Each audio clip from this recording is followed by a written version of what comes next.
Mohun Bagan versus Goa ফতোরদাতে away match, এবং সেই ম্যাচ থেকে মোহনবাগানের 3 পয়েন্ট নিয়ে ফেরাটা দরকার ছিল। যদিও 1 পয়েন্ট নিয়ে মোহনবাগান ফিরছে, কারণ আমরা খেলা দেখতে বসে এইটুকু বুঝতে পেরেছিলাম, বা অনেকেই আমার পাশে যারা ছিল আশঙ্কা প্রকাশ করছিল যে মোহনবাগান হেরে যাবে না তো, কারণ এমন কিছু অ্যাটাক এফসি গোয়া জেনারেট করছিল এবং সেখানে ডিফেন্স একটু হলেও কেঁপে যাচ্ছিল। অন্তত সেই জায়গা থেকে 1 পয়েন্ট নিয়ে ফিরে আসাটা, এবং অবশ্যই সের্জিও লোবেরা তিনিও কি 3 পয়েন্ট আর চাইছিলেন, নাকি তিনি চাইছিলেন খুব সেফলি ম্যাচটাকে শেষ করতে, বলবো সব কিছু নিয়ে কথা। পুরো ম্যাচের রিভিউ কিন্তু ভিডিওর শুরুতেই। অবশ্যই আজ রবীন্দ্র জয়ন্তী, আজ কবিগুরুর জন্মদিন। আজকের এই ভিডিওটা তাঁকে প্রণাম জানিয়ে তাঁর উদ্দেশ্যেই এই ভিডিও বা আজকের এই দিনটা আমাদের। এবং অবশ্যই আজকের দিন থেকে আমাদের রাজ্যেরও কিন্তু নতুন একটা দিগন্তের, নতুন একটা দিনের সূচনা হলো, এবং সেখানেও আমাদের রাজ্যের নবনির্বাচিত মুখ্যমন্ত্রী শ্রী শুভেন্দু অধিকারীর জন্য আমাদের চ্যানেলের তরফ থেকেও অনেক অনেক শুভেচ্ছা থাকলো। রাজ্যকে এগিয়ে নিয়ে যান, রাজ্যের ভালো করুন, মানুষের ভালো করুন। যাই হোক, যেটা মেন ব্যাপার যে মোহনবাগান এবং গোয়া ম্যাচটা, দেখো এই ম্যাচটা থেকেই আমাদের এক্সপেকটেশন কী ছিল, খুব সিম্পল, যে মোহনবাগান 3 পয়েন্ট নিয়ে ফিরবে। মোহনবাগানের 3 পয়েন্ট নিয়ে ফেরাটা বোধহয় স্রেফ সময়ের অপেক্ষা, কারণ গোয়া এবং মোহনবাগানে যদি ব্যালেন্স করা হয়, বা গোয়ার যদি রিসেন্ট পারফরমেন্স দেখা হয় এবং বেঞ্চে যদি তাকানো যায়, তাহলে সব দিক থেকে আমরা দেখতে পাবো যে মোহনবাগান অনেক সুপিরিয়র একটা টিম, এবং অবশ্যই এই ম্যাচ থেকে মোহনবাগানের 3 পয়েন্ট নিয়ে ফিরে আসাটা দরকার রয়েছে। ডেফিনেটলি সেরকম একটা সুযোগ তৈরিও হয়েছিল, মোহনবাগান লিড পেয়ে যায়, এবং সেটা অবশ্যই গোয়ার তরফ থেকে একটা গিফটেড গোলই ছিল বলা চলে, কারণ যেভাবে সন্দেশ জিঙ্গানের মতো ডিফেন্ডার ওখানে তোমার গিফট করে দেবে গোল, অনেকে হয়তো ভাবতে পারেনি। বাট ঠিক আছে, সেই কনভার্সনের পর হয়তো সিকিউর তোমার ইন্স্যুরেন্স গোলটা তুলে নেওয়া দরকার ছিল, ম্যাচটাকে আরও সিকিউর করে নেওয়া দরকার ছিল। সেই রাস্তাতে মোহনবাগান প্লেয়াররা বা কোচের স্ট্র্যাটেজি কেন হাঁটলো না, সিরিয়াসলি বুঝতে পারিনি। কিন্তু আমি স্পেশালি বলবো যে গোয়ার ফিরে আসার যে লড়াইটা, গোয়া কিন্তু হাল ছাড়েনি। হ্যাঁ, অবশ্যই গোয়ার ফিরে আসার ক্ষেত্রে যদি সের্জিও লোবেরাকে গোয়ার ফ্যান্সরা বা প্লেয়াররা ধন্যবাদ দিতে চায়, তারা দিতে পারে, কারণ সেখানে আমরা কেউই অন্ততপক্ষে অবজেকশন জানানোর জায়গাতে থাকবো না। কিন্তু স্পেশালি বলবো গোলটার কথা। আর কেন বলছি যে ফিরে আসার পেছনে লোবেরার গুরুত্ব রয়েছে বা লোবেরার অবদানও রয়েছে, সেটাও বলবো, কিন্তু আগে বলি গোলটার কথা। রনি যে গোলটা করেছে, শুধুমাত্র সেই যে গোলের অ্যাকুরেসি, যেখান থেকে গোলটা ফিনিশ করেছে, যেভাবে বলটা ঢুকেছে, শুধু তা না, ও অ্যাজ আ রাইট ব্যাক যে রানটা নিয়েছে, ও যে স্পেসটাকে তার আগে ও ইউজ করেছে, যেভাবে একটা একটা ভ্যাকেন্ট জোন ও খুঁজে নিয়েছে, এবং আমি খুব সারপ্রাইজড ওই মোমেন্টে, যেখান থেকে ড্র্যাজি চোখে বলটা বাড়াচ্ছে, বা তার আগে মাঝে মাঠে বলটা তৈরি হচ্ছে। কেন ওই জায়গাটাতে একজন সিনিয়র ডিফেন্ডার থাকার পরেও এতটা জায়গা রনি পেলো, এতটা জায়গা ও নিল, এবং ওইভাবে ঢুকলো, এবং একটা অ্যাঙ্গেল থেকে এমনভাবে শটটা রাখলো যেখানে হয়তো ডিফেন্ডারেরই ওকে ক্লিয়ার করা দরকার ছিল, বাট সে পারলো না। কিন্তু ভিসাল কেতের ওই জায়গাতে কিছু করার ছিল না, মানে সিরিয়াসলি বলছি, ওই অ্যাঙ্গেল থেকে বল যাচ্ছে, অতটা বল সুইং করেছে, সেখানে গোলকিপারের বিশেষ সিরিয়াসলি কিছু করার নেই, এবং ওইভাবে গোয়া ফিরলো। এবং তারপরেও গোয়া যে ধরনের চান্স তৈরি করেছে, হ্যাঁ মোহনবাগানও চান্স তৈরি করেছে, মোহনবাগানও হেলায় বল উড়িয়ে দিয়েছে, কিন্তু যদি একদম বক্সের মধ্যে যে কি বলবো, প্রেসারটা বক্সের মধ্যে, যে উল্টো দিকের ডিফেন্ডারকে আমি প্রেস করছি, আমি কোথাও একটা তার সাইকোলজিক্যাল যে সিচুয়েশন রয়েছে তাকে নিয়ে খেলছি, এবং আমি কোথাও চান্সটাকে কনভার্সনের জায়গাতে যাচ্ছি, সেখানে যে কনফিডেন্সটা আমি দেখাতে পারছি, সেখানে আমার পার্সোনালি মনে হয়েছে যে মোহনবাগানের থেকে গোয়া প্লেয়াররা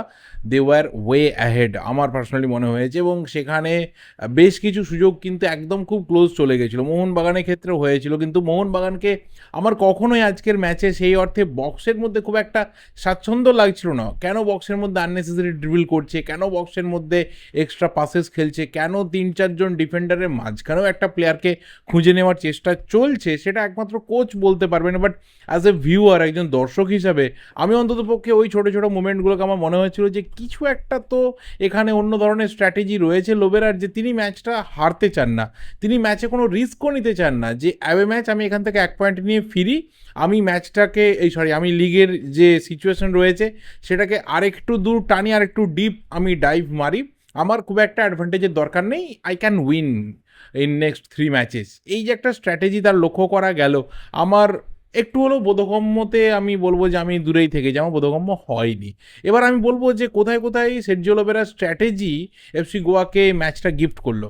প্রথম কথা হচ্ছে যে স্টার্টিং 11টা আমি অন্ততপক্ষে সিরিয়াসলি বুঝতে পারলাম না যে বারবার কেন লিস্টন কোলাসোকে রাইট উইংয়ে, যেখানে লিস্টন রাইট উইংয়ে সেই অর্থে কোনো ধরনের ডেলিভার করতে পারছে না, তাহলে হোয়াইট নট মানভীর?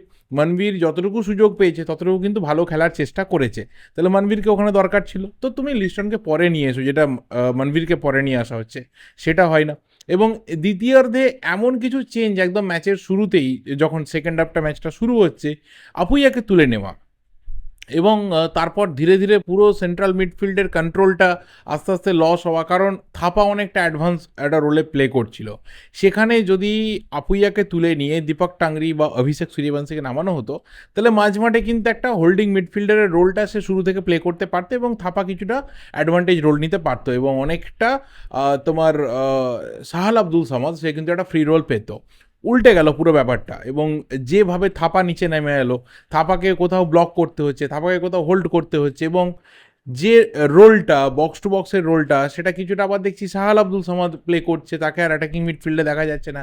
এই যে একটা কি বলবো পাজলড হয়ে গেল সিচুয়েশন, সেখানে কিছুটা প্রবলেম হয়েছে এবং আরও বেশি প্রবলেম হয়ে গেছে যখন থাপাকেই তুলে নেওয়া হলো। মানে আমি পুরো মাঝমাঠটাকে স্যাক্রিফাইস করে দিলাম, আমি পুরো মাঝমাঠকে স্যাক্রিফাইস করে দিয়ে ম্যাচটাকে ওপেন করলাম এবং গোয়াকে আমি সুযোগ করে দিলাম যে মাঝমাঠটা আমার মোটামুটি ফাঁকা রয়েছে, কেউ তোমাকে ব্লক করার নেই, কেউ তোমাকে কভার করার নেই, তুমি ইজিলি মাঝমাঠটা দাপাও। এবং ড্র্যাজিচ অনেকটা ডিপ ডাউন করলো, অনেকটা নিচে নেমে এলো, অনেক নিচে থেকে খেলাটাকে তৈরি করার শুরু করলো এবং সেখান থেকেই কিন্তু গোলটা জেনারেট হলো। রনিন আমার বোধহয় ওই 7-8 মিনিটের মধ্যেই গোলটা পেয়েছে এবং সেই গোলটা পাওয়ার পেছনে আমি এখানেই বলবো যে সের্জিও লোবেরা তার যে আজকে স্ট্র্যাটেজিক্যাল একটু ফেলিওর হয়ে গেছে তার জন্য এটা কিন্তু দায়ী থেকে যায়। কারণ আপুইয়া থাপা আমি দুজন সেন্ট্রাল মিডফিল্ডারকে তুলে নেবো, আমার সেই অর্থে মাঝমাঠে কোনো কন্ট্রোল থাকবে না এবং অপোনেন্ট আমার ওপর প্রেশার রাখবে না, অপোনেন্ট গোলের রাস্তা খুঁজবে না, তা কিন্তু হয় না। মানে সেটা হওয়াটা মানে কি বলবো, আমরা আমরা এক্সপেক্টও করতে পারি না যে এরকম কিছু হবে না, একদম গোয়া চুপচাপ বসে থাকবে, তাই হয়েছে। এবং দেখো এই জায়গা থেকে দাঁড়িয়ে যেটা মেন ব্যাপার যে 10 ম্যাচে মোহনবাগান 21, 10 ম্যাচে ইস্টবেঙ্গল 21, গোল ডিফারেন্সের ভিত্তিতে ইস্টবেঙ্গল 1 নম্বর পজিশনে, মোহনবাগান 2 নম্বর পজিশনে। বেশ কয়েকটা টিম তারা চ্যাম্পিয়নশিপের জায়গা থেকে ছিটকে গেছে, মাত্র কয়েকটা টিম তারা চ্যাম্পিয়নশিপের ফাইটে রয়েছে। এরপর প্রত্যেকটা match, each and every match, সেই ম্যাচগুলো কিন্তু 100% ভাইটাল এবং প্রত্যেকটা ম্যাচ হচ্ছে ফাইনাল ম্যাচের মতো। তুমি যদি হারো, তুমি যদি ড্র করো, দ্যাট মিন্স তুমি কিন্তু তোমার চ্যাম্পিয়নশিপ ফাইট থেকে কয়েক কিলোমিটার পেছনের দিকে দৌড়ে চলে যাবে। তো সেখান থেকে কিন্তু কামব্যাক করে আবার আসাটা খুবই চাপ। তো এখান থেকে দেখার যে ইস্টবেঙ্গল, মোহনবাগান নাকি পাঞ্জাব এফসি, যাদেরও কিন্তু চান্স রয়েছে সেই কোনো একটা টিম তারা চ্যাম্পিয়ন হয় নাকি আমাদেরকে অবাক করে দিয়ে অন্য কেউ এদের বাকিদের দুর্বলতাকে কাজে লাগিয়ে পেছন থেকে চলে আসে, কি হয় দেখার। কারণ দেখো বেঙ্গালুরু বলো, গোয়া বলো, এরা অলমোস্ট বেরিয়ে গেছে, মুম্বাইয়েরও আর চান্স আছে বলে মনে হয় না। আজকের ম্যাচে জামশেদপুর কি করবে দেখা যাক। কিন্তু আমার যেটা পার্সোনালি মনে হয়, বেশি না বাড়িয়ে বলে, যে ইস্টবেঙ্গল, মোহনবাগান এবং পাঞ্জাব এফসি এই তিনটে টিমের মধ্যেই কিন্তু আপাতত চ্যাম্পিয়নশিপের ফাইটটা থাকতে চলেছে বলেই মনে হয়। এবার কে কত ভালোভাবে সেটাকে হ্যান্ডেল করে একদম লাস্ট অবধি নিয়ে যায়, সেটাই হবে দেখার বিষয়।